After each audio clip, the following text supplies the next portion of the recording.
আজকে একটি নতুন ভিডিওতে আপনাদের স্বাগত জানাই। আজকে একটি পিঠের রেসিপি আমি দেখাবো। যেহেতু পৌষ মাস, পিঠে পুলির মাস, সেই জন্য আমি পিঠে করেছি, সেই পিঠের রেসিপিটি দেখাচ্ছি। আজকে হবে দুধ পুলি আর চুষি পিঠে। প্রথমে পুলি পিঠেগুলোকে আমি আটা মেখে, চালের গুঁড়ো, আতপ চালের গুঁড়ো গরম জল দিয়ে মেখে একটা ডো তৈরি করেছি। এবার ওখান থেকে ছোট ছোট করে অল্প অল্প করে লেচি কেটে আর পাটালি গুড় দিয়ে নারকেলগুলোকে ভালো করে আর কি নারকেলের একটা পুর তৈরি করেছি পাটালি দিয়ে। এবার ওর ভেতরে দিয়ে পুরগুলোকে আমি ছোট ছোট করে প্রথমে পুলি পিঠেগুলোকে তৈরি করে নিচ্ছি। আর দেখুন, এইভাবে সুন্দর করে পুলি পিঠে তৈরি করতে হবে। একটা একটা করে ধৈর্য নিয়ে সুন্দর করে পুলি পিঠেগুলোকে একটু, যত এই বাটিটা যত পাতলা করবেন তত কিন্তু পুলি পিঠে খেতে সুন্দর হবে। এই জন্যই বাটিটাকে একদম পাতলা পাতলা করে সুন্দর করে বাটিটা করে ওর ভেতর পুর দিয়ে পুলি পিঠেগুলো তৈরি করতে হবে। এইভাবে কিন্তু সিদ্ধ পুলিও তৈরি করা যায়। পুলি পিঠেগুলোকে তৈরি করে একটা যেরকম মোমো করা হয় ওরকম মোমো স্ট্যান্ডে রেখে কিন্তু সিদ্ধ পুলিও তৈরি করা যায়। ওটাও কিন্তু খুব খেতে সুন্দর লাগে।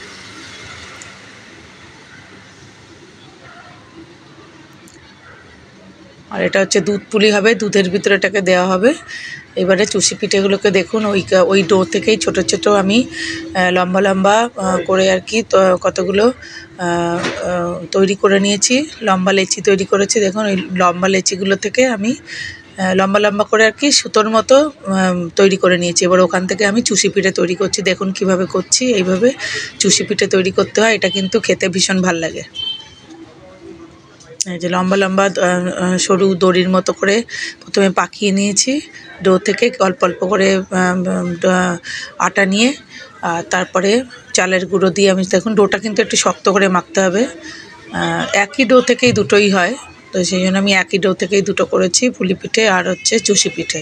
এভাবে আমি চুষিগুলোকে সুন্দর করে কেটে নিয়েছি। দেখুন চুষিগুলো কত সুন্দর হয়েছে। একটু সুন্দর করে এভাবে কাটতে হবে। যত সরু হবে তত কিন্তু খেতে খুব ভালো হবে। এভাবে সুন্দর করে আমি চুষিগুলোকে কেটে নিয়েছি। দেখুন কত সুন্দর হয়েছে চুষিগুলো। এই আমি দেখাচ্ছি, দেখুন। যারা পিঠে খেতে ভালোবাসেন তারা কিন্তু দুটো রেসিপি তৈরি করবেন। দুটো রেসিপি একসাথে দিয়েও দুধের ভিতরে করা যায়, আবার আলাদা আলাদাও করতে পারবেন।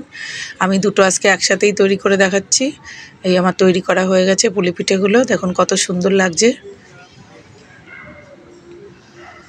আর এই রেসিপি যদি আপনাদের ভালো লাগে তাহলে আমাকে কমেন্ট করে জানাবেন আপনারা করতে পেরেছেন কিনা আর কেমন হয়েছে। আর রেসিপিটি ভালো লাগলে আমার চ্যানেলটাকে সাবস্ক্রাইব করে আমার পাশে থাকবেন। এই হচ্ছে আমি প্রথমে দুধটাকে ভালো করে তৈরি করে নিয়েছি। দুধের ভিতর পাটালি চিনি দিয়ে সুন্দর করে আর এলাচ গুঁড়ো দিয়ে দুধটাকে ভালো করে জাল দিয়ে তার ভিতরে প্রথমে আমি পুলি পিঠেগুলো দিয়েছি, তারপরে চুষিগুলো দিয়েছি। পুলি পিঠেগুলো দেওয়ার মোটামুটি 5 মিনিট পরে আমি চুষি পিঠেগুলো দিয়েছি। দিয়ে 10 মিনিট মতো এটাকে ফুটিয়েছি। দেখুন আমার চুষি পিঠে আর পুলি পিঠে দুটোই কিন্তু একসাথে তৈরি হয়ে গেছে। আর এর সঙ্গে আমি একটুখানি গুঁড়ো দুধও দিয়েছি।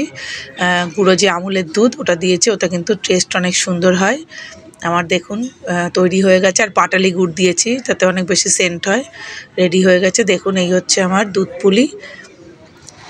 আর দুধ পুলিগুলো কত সুন্দর হয়েছে দেখুন। খেতে কিন্তু ভীষণ সুন্দর। আপনারা অবশ্যই করবেন রেসিপিটি। আর এই হচ্ছে আমার চুষি পিঠে। দেখুন এই যে চুষিগুলো, দেখুন কত সুন্দর খেতে, কিন্তু অপূর্ব। আপনারা করে অবশ্যই জানাবেন কেমন হয়েছে। পৌষ পার্বণে এটা কিন্তু ভীষণ উপাদেয়, ভীষণ সুন্দর একটা রেসিপি। আপনাদের ভিডিওটা এতক্ষণ দেখার জন্য অনেক অনেক ধন্যবাদ। আবার কোনো নতুন ভিডিওতে আবার আপনাদের সঙ্গে আমার দেখা হবে।